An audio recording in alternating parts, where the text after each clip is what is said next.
네, 우리 이사야 37장 말씀 1절부터 4절까지 말씀을 우리 같이 먼저 읽겠습니다. 1절입니다. 히스기야 왕이 듣고 자기의 옷을 찢고 굵은 배 옷을 입고 여호와의 전으로 갔고 왕국 맡은 자 엘리야김과 서기관 셉나와 제사장 중 어른들도 굵은 배 옷을 입으니라. 왕이 그들을 아모스의 아들 선지자 이사야에게로 보내매 그들이 이사야에게 이르되 히스기야의 말씀에 오늘은 환난과 책벌과 능욕의 날이라. 아이를 낳으려 하나 해산할 힘이 없음 같도다. 당신의 하나님 여호와께서 랍사게의 말을 들으셨을 것이라. 그가 그의 상전 아수르 왕의 보냄을 받고 살아계시는 하나님을 회방하였은즉 당신의 하나님 여호와께서 혹시 그 말로 말미암아 견책하실까 하노라. 그런즉 바라건대 당신은 이 남아있는 자를 위하여 기도하라 하시더이다 하니라. 아멘. 오늘 이 말씀과 하나님의 은혜의 말씀으로 우리가 받아먹기를 간절히 소망합니다. 우리 기도하는 마음으로 먼저 고백합니다. 하나님과 동행하겠습니다. 우리 옆 사람 축복하면서 하나님과 동행하십시오. 아멘. 하나님과 동행하는 복된 날 되시기를 간절히 소망합니다. 오늘 이사야 37장 말씀을 보게 됩니다. 지난 시간까지 현실에 봉착한, 현실에 이제 다시 맞닥뜨리게 된 유다 백성들의 이야기를 하게 되었습니다. 심판과 구원의 메시지를 계속해서 반복적으로 이야기를 하다가 이제 구원을 통해서 우리 하나님께서 우리를 지키시는구나 라는 그런 은혜의 말씀, 은혜의 환상을 마주했는데 다시 돌아온 현실 속에서는 이제 고통과 아픔이 여전히 있다라는 것을 히스기야 왕이 목전에 두게 되지요. 아수르의 공격입니다. 이제 본격적으로 아수르가 예루살렘 성을 둘러싸고 유다 백성들과 히스기야 왕 그 아픔 상황 속에서 우리가 지금 이제 들어가게 되는데, 어제 우리가 아마 주일 예배 시간에 말씀을 나누었던 바와 어느 정도 맥을 좀 같이 하는 것 같아요. 기억을 하시겠습니다만 어제 우리 주일 예배 시간에는 성령 충만한 것에 대한 이야기를 나누었잖아요. 성령 충만하면 뭔가 달라지고 새로운 마음가짐이 생기고 환경을 통해서 하나님께 영광을 돌릴 수 있는 그런 환경이 만들어질 것이다 라고 우리는 많이들 생각을 한다라고 말씀을 드렸어요. 근데 아니죠. 성령 충만하게 되면 어떤 일이 있냐면 시험에 드는 일들이 분명히 더 많이 늘어난다라고 말씀을 드렸습니다. 오늘 히스기야 상황도 마찬가지인 것 같아요. 심판과 구원의 메시지라든가 그런 환상을 우리가 만났지만 하나님의 말씀대로 그 환상 통해서 구원으로 인도하시는 하나님 앞에 나가면은 우리가 좀 뭔가 나아지고 좋아질 거라고 생각을 하지만 아니라는 거죠. 기도와 찬양을 통해서 하나님의 말씀대로 살고자 작정을 하면 현실은 어떻게 됩니까? 현실이 달라져야 되는데 현실이 달라지지 않는다라고 하는 거죠. 기도했어요. 근데 여전히 녹록지 않아요. 기도했어요. 여전히 힘들어요. 기도했어요. 근데 여전히 아파요. 그때 많은 사람들이 생각을 합니다. 뭐라고 합니까? 기도했는데 달라지지 않는 우리의 모습을 보고 세상 사람들은 뭐라고 말을 하느냐? 하나님 어디 있냐고. 하나님 어디 있냐고. 기도하면 뭐 하냐고. 교회 다녀서 뭐 하냐고 이야기할 때가 많이 있다라는 거죠. 아프지요. 속상합니다. 그런 아픔과 상처가 있는 분들, 기도했는데 응답이 바로 이루어지지 않는 것 같은 분들이 오늘 말씀이 큰 위로의 말씀이 되기를 간절히 축원합니다. 은혜의 말씀입니다. 말씀을 받았어요. 하나님의 약속을 품었습니다. 현실이 달라지지 않을 때 히스기야는 어떻게 했고 이사야 선지자는 어떻게 했는지, 자, 그 말씀을 우리가 다시 한번 천천히 살펴보기를 원합니다. 1절 말씀을 보면은요, 히스기야 왕이 했던 4가지 행동이 있어요. 잘 보십시오. 1절에는 4가지 행동에 대해서 동그라미 표시를 해두시면 좋을 것 같아요. 1절 말씀 읽어봅니다. 1절입니다. 히스기야 왕이 듣고 자기 옷을 찢고 굵은 배 옷을 입고 여호와의 전으로 갔고 4가지가 나오죠. 들었어요. 히스기야 왕이 이 어떤 랍사게의 어떤 적국의 그 말을 하나님을 모욕하는 말을 들었어요. 그 다음 뭘 했냐면 찢었어요. 자기 옷을 찢었고요. 그 다음에 찢고 난 다음에 굵은 배 옷을 입었고요. 마지막으로 여호와의 전으로 갔고요. 4가지 동사를 표시를 해 두시기 바랍니다. 너희가 뭘 믿냐? 뭘 믿고 까부냐? 하나님이 계시긴 하느냐라는 이야기를 듣고 통탄할 마음을 금할 길이 없어서요. 자기 옷을 찢습니다. 옷을 찢는다라는 것은 안타까워하는 거죠. 속상하는 거죠. 내 힘으로 감당할 수 없는 것을 하나님 앞에 내려놓는 거죠. 히스기야는 믿음의 사람입니다. 지금 자기가 죽을 것 같으니까, 내 기도가 들어지지 않으니까 속상해서 옷을 찢는 게 아니에요. 아수르와의 전쟁만을 바라보고 있는 것이 아니라 히스기야 왕은 저와 여러분들처럼 믿음이 있는 사람이에요. 하나님 보세요. 저 믿지 않는 저 모욕하는 자들을 보십시오. 참을 수가 없습니다 하면서 그 분통 터지는 마음을 옷을 찢는 행위를 통해서 하나님께 올리는 거예요. 옛날에는 말씀드렸죠. 옷이 잘 찢겼나 봐요. 요즘 옷 안 찢겨요, 여러분들? 찢거나 그러지 마세요. 히스기야는 속상하는 마음 모아서 그 다음 어디로 갔느냐? 배에 옷을 입고 정결하게 예배를 드리고 싶은 마음으로 가서 여호와의 전으로 갔습니다. 왜 갔을까? 하나님, 우리나라 도와주세요. 하나님, 우리 백성 지켜주세요. 하나님, 저 속상하니까 제 기도 들어주세요. 그러려고 성전 갔을까요? 아니에요. 히스기야는 그러려고 성전 간 것이 아닙니다. 딱 하나. 하나님, 하나님의 이름이 모욕당하는 것을 제가 도저히 견딜 수가 없습니다. 하나님의 영광이 가려지는 이 상황이 도저히 견딜 수가 없고 참을 수가 없습니다. 그래서 하나님께 그 마음을, 억한 심정을 토로하기 위해서 성전에 갔다라고 하는 것입니다. 여기서 우리와 히스기야 왕의 믿음의 차이가 드러나요. 내 욕망과 내 기도의 제목을 올리는 것이 아니에요. 그저 무슨 생각만 하냐면 하나님이요. 하나님의 이름이요. 하나님의 영광이요. 히스기야가 성전 가서 무슨 기도를 했는지 여러분들 가늠이 되시죠?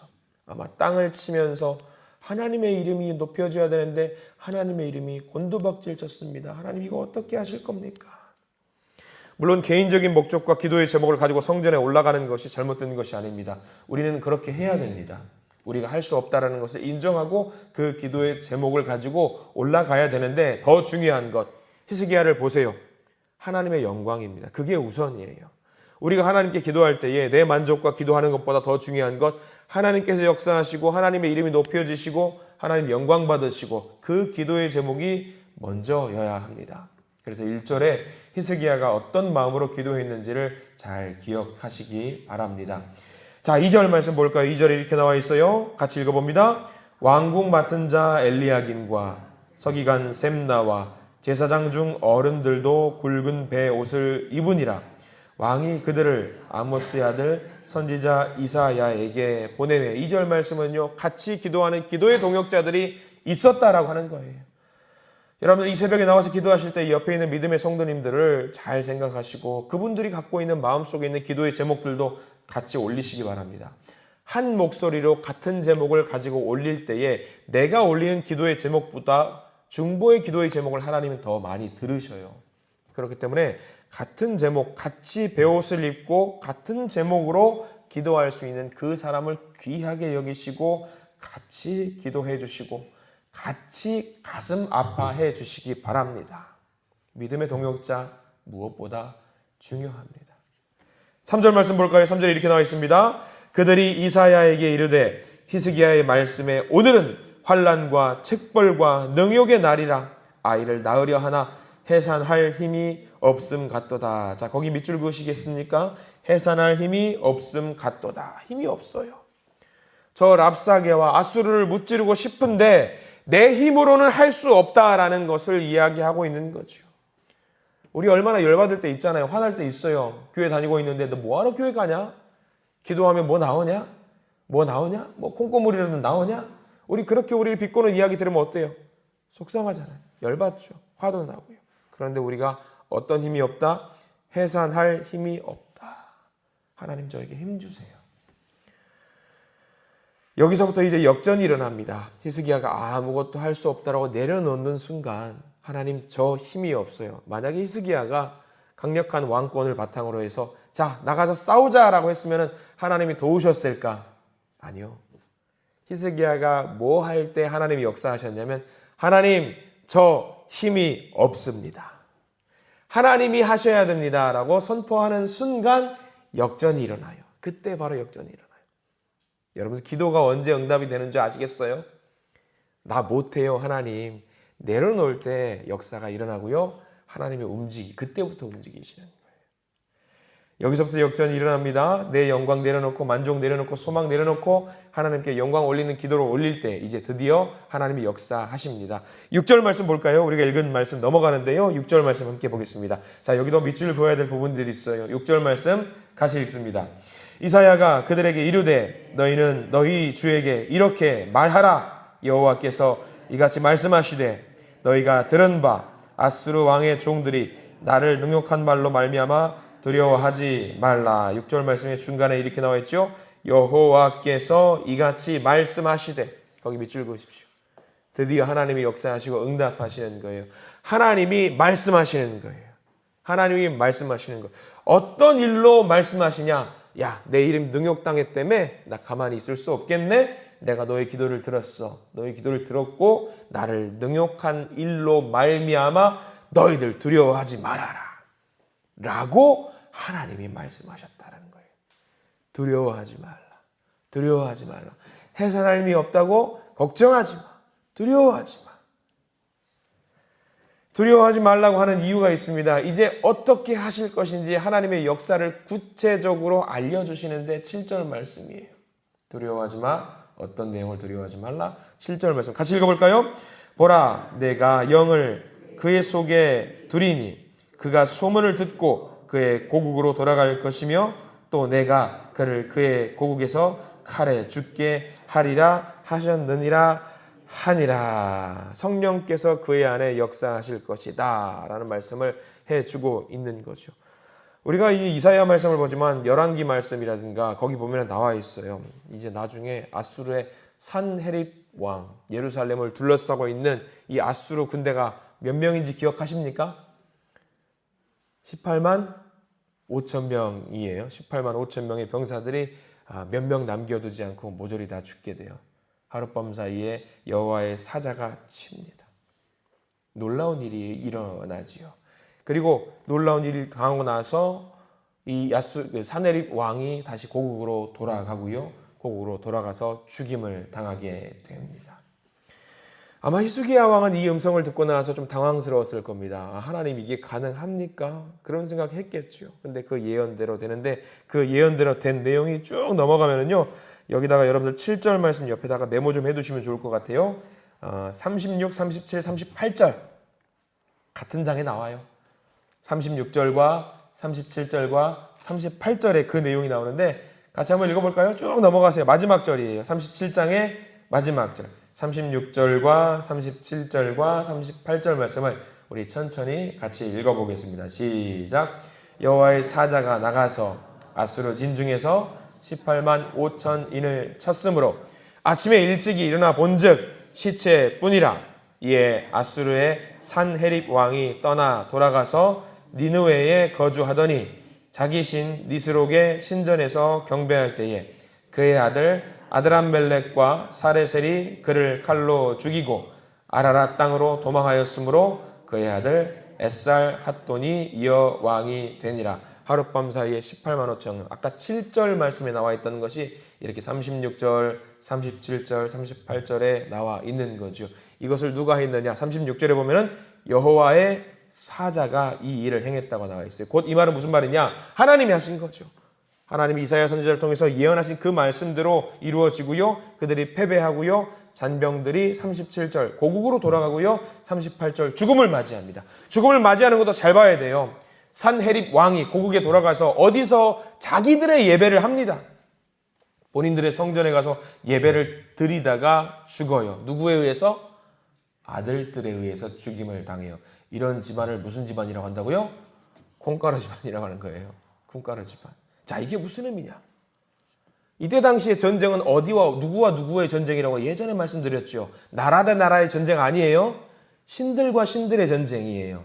자기 신에게 예배를 드리다가 죽임을 당했다라는 것은 무슨 말이냐? 그 신은 살아있는 신이다, 죽은 신이다? 죽은 신이다라는 걸 의미하는 거예요. 여호와 하나님이 살아있는 신이라는 것을 의미하죠.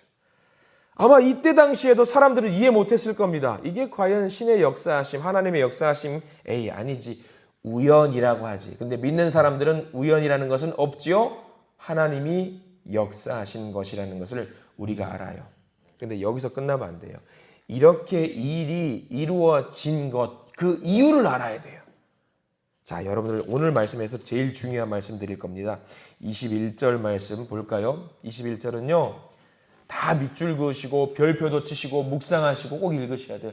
이렇게 일이 일어날 수밖에 없었던 이유가 나와요. 21절 말씀 같이 한번 읽어볼까요? 시작. 아모스의 아들 이사야가 사람을 보내어 히스기야에게 이르되 이스라엘의 하나님 여호와께서 말씀하시되 네가 아수르의 사네립 왕의 일로 내게 기도하였도다 하시고, 자, 거기 밑줄 그으셔요. 이 일이 일어났던 이유가 나오지요. 왜? 내게 기도하였도다. 내게 기도하였도다. 하나님이 이 일을 행하신 이유가 뭡니까? 딱 하나예요. 뭐죠? 기도예요. 기도했기 때문에 이 일이 일어났다라는 겁니다. 여러분들 하나님이 움직이실 수 있어요, 없어요? 사람이 하나님 움직일 수 있어요, 없어요? 있어요. 있습니다. 뭐 하면 돼요? 기도하면 돼요, 여러분들. 다른 거 필요 없어요. 기도하면 돼요. 우리가 어떻게 하나님을 움직여요? 움직일 수 있어요. 기도하면 돼요. 기도하면. 하나님을 움직일 수 있는 방법이 21절 말씀에 나와 있어요. 이사야 선지자가 히스기야 왕에게 말하잖아요. 하나님이 역사하실 텐데, 아니 어떻게 하나님이 역사해요? 기도했잖아요. 왕이시여 기도했잖아요. 기도하면 움직이는 거예요. 여러분들 기도하십시오. 근데 이 기도는 중요한 거, 히스기야 왕이 했던 기도가 뭐냐면 자기 만족과 유익을 위한 기도도 당연히 했겠죠. 근데 그보다 먼저 했던 기도가 뭐냐면 하나님의 영광을 위한 기도를 먼저 했던 거예요. 하나님의 이름이 떨어지면 안 된다라는 그 기도를 올리는 거죠. 그 기도는 우리 하나님이 반드시 들으신다라는 사실을 믿으시기 바랍니다. 나 좀 살려주세요. 나 좀 지켜주세요. 나 좀 도와주세요. 그 기도 말고요. 하나님의 영광을 위해서 기도합니다. 그렇게 기도하면은요, 일이 벌어지는 거예요. 벌어지는 거. 자, 그리고 또 하나 중요한 거 하나만 더 볼까요? 32절 말씀 좀 보겠습니다. 여기서 이사야 선지자를 통해서 계속해서 나온 단어가 또 나와요. 반복적으로 나오는 단어. 32절 말씀도 같이 한번 읽어볼게요. 시작. 이는 남은 자가 예루살렘에서 나오며 피하는 자가 시온산에서 나올 것임이라 만군의 여호와의 열심히 이를 이루시이다. 중요한 거 나오죠. 남은 자 동그라미 표시하십시오. 하나님은 반드시 남은 자를 지켜주신다. 끝까지 그 믿음을 지키는 자, 끝까지 기도하는 자, 그 남은 자를 반드시 살리시는데 어떻게 하시느냐? 32절 제일 끝자락에 뭐라고 나와 있습니까? 만군의 여호와의 열심히 이를 이루시리이다. 기도하는 그 남은 자를 반드시 하나님은 살리신다라는 말씀이 32절에도 기록이 되어 있습니다. 여러분들, 기도할 때에 하나님의 이름을 걸고 기도하고 주님의 영광을 위해 기도할 때에 어떤 일이 이루어지느냐? 하나님의 열심, 그것도 친히 움직이셔요. 그냥 움직이시는 것도 아니고 어떻게 움직이신다? 열심히 움직이신다. 여러분, 이러면 끝나는 거예요. 하나님의 열심히 움직이시면 끝나는 거 아니에요.